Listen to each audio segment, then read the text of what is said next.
रीवा के नगर परिषद गोविंदगढ़ में कई मुद्दों जैसे गोविंदगढ़ बाजार में सार्वजनिक शौचालय, आवास योजना, बिजली एवं पीने हेतु साफ पानी के लिए सप्लाई कनेक्शन आदि को लेकर कांग्रेस कार्यकर्ताओं ने राजेंद्र मिश्रा के साथ नगर परिषद सीएमओ सुभाष मिश्रा व नायब तहसीलदार वृत्त गोविंदगढ़ निवेदिता त्रिपाठी को ज्ञापन सौंपा। पंकज शुक्ला की रिपोर्ट। सवाल है मैडम, मेरा एक आपसे सवाल है सीएम मैडम, अगर पब्लिक बाजार आ रही है, मार्केट आ रही है दूर दराज से, अगर उसको शौचालय टॉयलेट जाना है तो कहाँ जाए? क्या किसी के घर में जाएगा? शौचालय बने हुए हैं ना, आप नहीं, सार्वजनिक सुलभ शौचालय की बात हो रही है। यहाँ बस स्टैंड में शौचालय बना है तो मैडम मार्केट यहाँ है, नहीं मार्केट यहाँ है, और अगर किसी को टॉयलेट बाथरूम लगता है, मार्केट यहाँ है, तो वो टॉयलेट करने कहाँ बस स्टैंड जाएगा? मैडम शौचालय के लिए हम प्रस्ताव बना के मैडम से बात करेंगे, वो हमारे भी उसमें है, प्राथमिकता में है।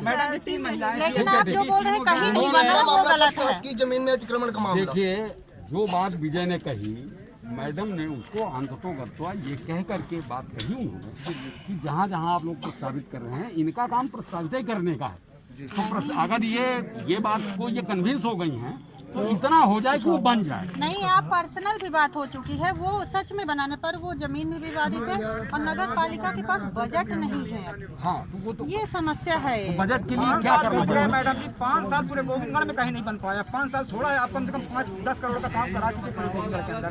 रोड है, नाली है, हैंडपंप है, बिल्डिंग है, 100% व्यक्तिगत शौचालय यहाँ बने हैं। 944 लोगों को प्रधानमंत्री आवास दिया गया, जिसमें स्वयं शौचालय है। 4 CTPT बने हैं। बस कुछ पॉइंट हैं जो मेरी नजर में है, ऐसा नहीं है। शौचालय मेरी प्राथमिकता में है, तो वो करवाऊंगी। पर कहीं विवादित जमीन है, कहीं कोई समस्या, कहीं बजट की समस्या है, कहीं प्रक्रिया में, तो वो जैसे ही होगा वो करेंगे। 5 साल में नहीं किया। यहाँ 5 साल बीत गए, मगर इसकी समस्या हमेशा बनी रही है। भूमि में अतिक्रमण का मामला जो सबसे ज्यादा जोर पे चल रहा है।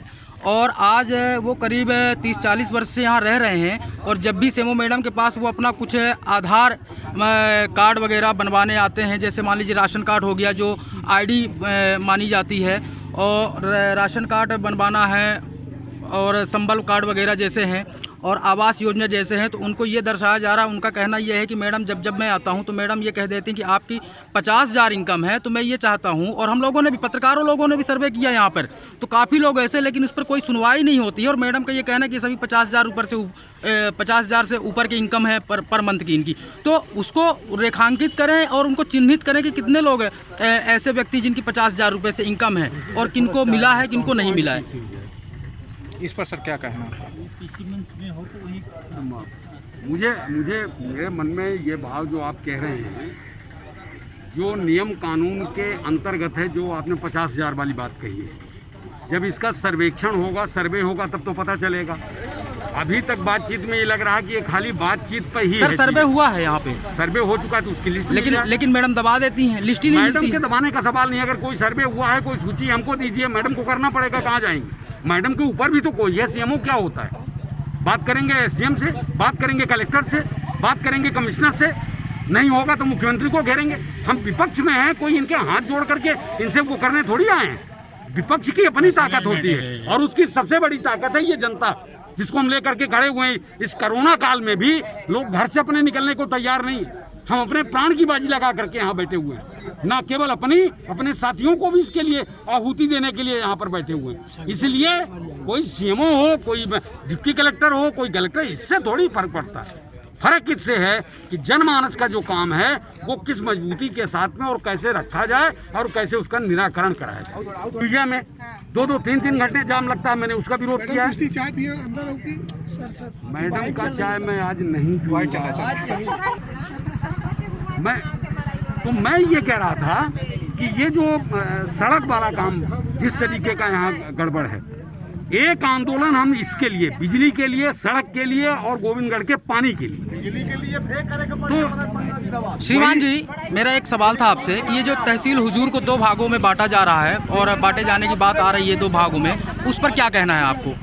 देखिए, बहुत पहले आप याद करें, यहाँ पर नरेंद्र तिवारी जी मौजूद हैं, ब्लॉक कांग्रेस कमेटी के अध्यक्ष हैं, पंकज जी मौजूद हैं, विजय गुप्ता जी मौजूद हैं। लगभग 1 दर्जन लोगों से एक डेलीगेशन हम लोगों ने जाकर के कलेक्टर से बातचीत किया था, और कलेक्टर ने ये बात कही थी कि एक चीज़ की विसंगति है कि चूंकि अगर रीवा गोविंदगढ़ को हम तहसील बनाते हैं तो इसके साथ हमको सिमरिया को भी जोड़ना पड़ेगा।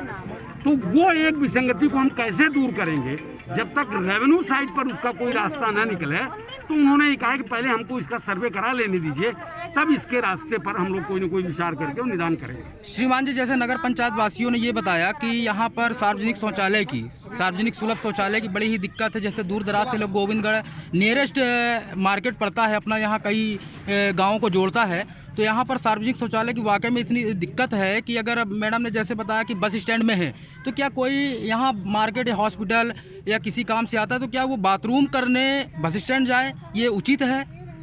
मुझे लगता है कि जिन बातों को आप यहाँ रेखांकित कर रहे हैं, यहाँ विजय गुप्ता ने ये बात मैडम के सामने कही है। मेरी नज़र में, मैं तो अपनी बात कह रहा हूँ, मेरी नज़र में ये पहली बार मेरे सामने ये बिंदु आया है।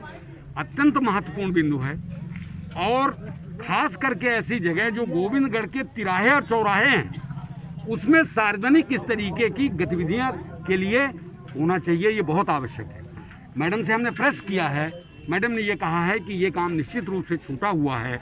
हम वित्तीय जो हमारे पास परेशानियां हैं उसको ध्यान में रख करके जितना मैं कर सकती हूँ मैं अपने लेवल पर करूँगी, और जो नहीं हम वित्तीय संकट निपटा पाएंगे वो मैं प्रस्तावित करके और वहाँ से। एक महत्वपूर्ण नगर वासियों की समस्या है नगर पंचायत लोगों की। यहाँ पर मेरे साथ अंजनी बढ़ौलिया जी हैं। उनका ये कहना है कि मेरी ज़मीन को कई लोगों के हाथों बेचा गया है और आज वो करीब 30-40 वर्ष से यहाँ रह रहे हैं, और जब भी सेमो मैडम के पास वो अपना कुछ आधार कार्ड वगैरह बनवाने आते हैं, जैसे मान लीजिए राशन कार्ड हो गया जो आईडी मानी जाती है, और राशन कार्ड बनवाना है और संबल कार्ड वगैरह जैसे हैं और आवास योजना जैसे हैं, तो उनको ये दर्शाया जा रहा है